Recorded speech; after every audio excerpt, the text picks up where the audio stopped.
Chef Pete is back, and wow, let's get this. Look at this cinnamon raisin bread that it's risen in the bread maker. And now what we're gonna do is take it out. I'm gonna put some flour on my hand here, just like this. And we're gonna take this out of the bread maker here, Oh, yeah, that looks just like this.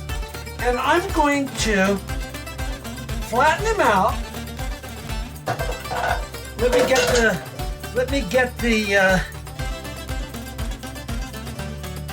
bit out. There we go. Okay, now I need to get some flour on me.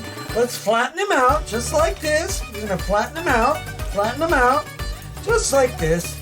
Oop, I need some flour under here. Okay, flour under here.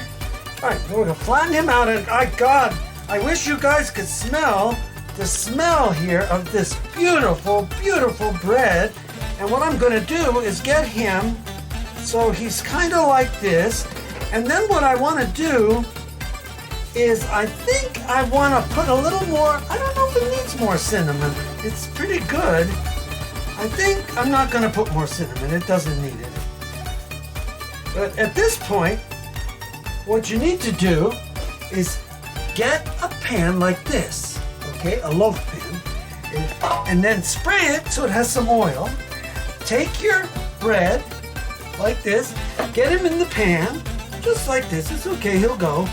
Get him in there, just like this. And then what we're gonna do, press him down so he's in the pan, just like this. There we go. And then what we're gonna do here, we're gonna put this in our proofing oven over here. Our little oven is a proofer too. We're gonna let it rise again. So we have a cooked piece of bread, nice bread. Okay, so there we have it. Into the oven we go. We'll let that proof so it rises up again.